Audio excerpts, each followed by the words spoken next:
The sun keeps you alive every single second of every single day. But what if it just vanished? Not dimmed, not eclipsed, gone. What happens in the next 24 hours will terrify you. This is our sun, a ball of fire 1.39 million kilometers wide, burning at 15 million degrees at its core. Every second, it sends enough energy to power human civilization for 500,000 years, and Earth catches just 1/1000th of it. On any normal day, we never think about it. The warmth on your skin, the blue sky above you, it all feels permanent.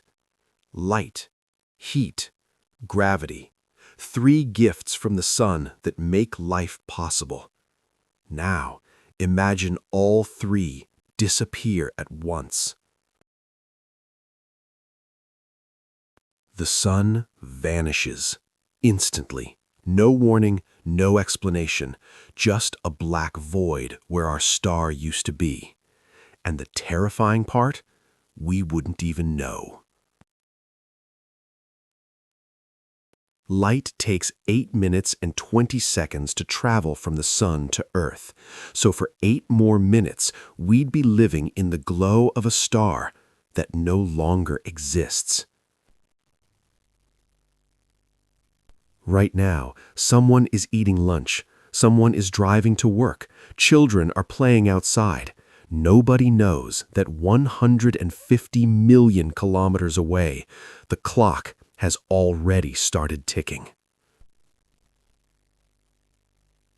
8 minutes and 20 seconds later, the last photon of sunlight reaches Earth, and nothing follows behind it. The light just ends. The sky goes black, instantly. Not like sunset, there's no warning. A bright afternoon becomes darker than midnight in a heartbeat. Stars appear where blue sky was seconds ago.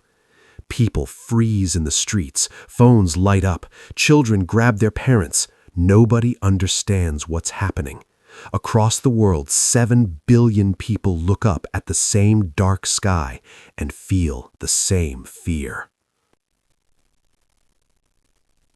From space, Earth's sunlit side goes dark for the first time in 4.5 billion years. City lights flicker on like desperate fireflies. And it's not just light we've lost. Without the sun's gravity, Earth breaks free from its orbit and flies straight into deep space at 107,000 kilometers per hour. No destination, no anchor, just darkness ahead. The moon goes completely dark, nothing to reflect, no more moonlight.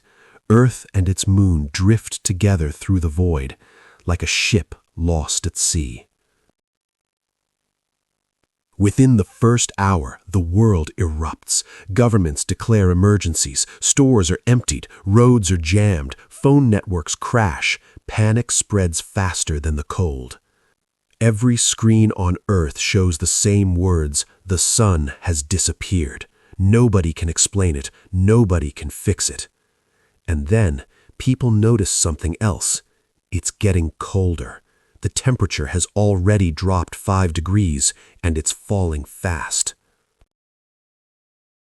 By hour 2, frost creeps across every window, every car, every surface. The cold isn't coming. It's already here. Families huddle around fireplaces. Breath turns to fog inside their own homes. Parents hold their children tighter and try not to show their fear. Without sunlight, photosynthesis stops completely. Every plant on Earth begins dying. The food chain starts breaking from the very bottom. The oceans begin losing heat. Ice crystals form along coastlines. The planet's greatest thermal shield is slowly failing. Animals are lost. Owls hunt while songbirds hide. Roosters never crow. Flowers close and never reopen. The natural world doesn't understand what's happening. By hour 6, the average global temperature hits minus 20 degrees Celsius. The tropics are colder than a Russian winter, and we're only 1/4 through.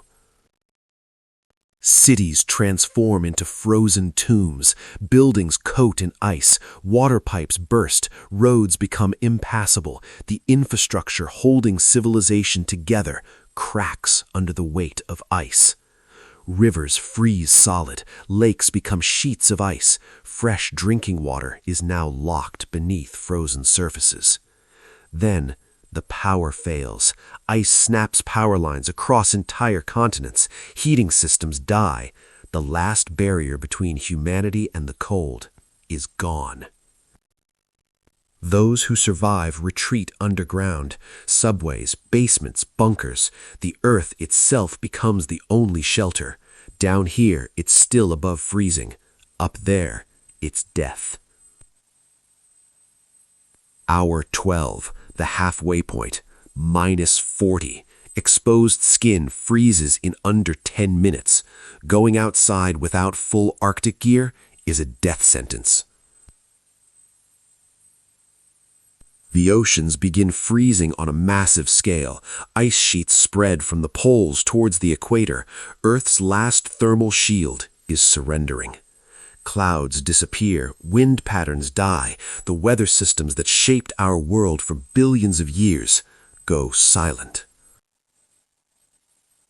But near volcanoes and hot springs, pockets of warmth survive.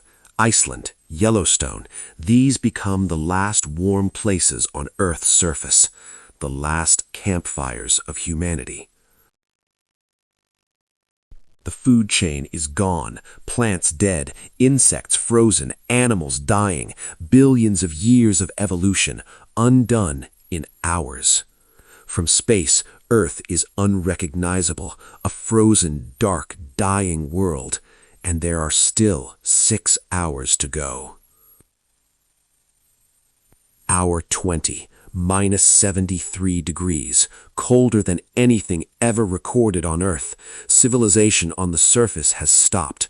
Only those underground still breathe. One small mercy, Earth's atmosphere holds enough oxygen to last thousands of years. We can still breathe. The cold is the enemy, not the air. And deep beneath the frozen ocean, near volcanic vents on the seafloor, life continues. These creatures don't need the sun. They never did. If the sun never returned, they would be the last living things on our planet. Hour 24, minus 80 degrees. Earth is a frozen world, silent, dark, almost dead. The longest day in human history reaches its final moment. And then, a light, small at first, a golden point in the infinite darkness, growing, brightening. The sun is back. 8 minutes later, the first rays of light touch Earth. For the first time in 24 hours, warmth. Ice begins to glisten, steam rises, the frozen atmosphere stirs, Earth's great engine restarts. Slowly, painfully, but it restarts. People emerge from the darkness, they look up and they see the most beautiful thing they have ever seen, the sun. Some cry, some cheer, some just stand still and feel the warmth on their face for the first time in a day that felt like forever. Recovery would take weeks, some species would be lost forever, but Earth would survive, and no one would ever take a sunrise for granted again. Tomorrow morning, when the sun rises, stop for one moment, look at it, and just be grateful. Subscribe, because we ask the questions that keep you up at night.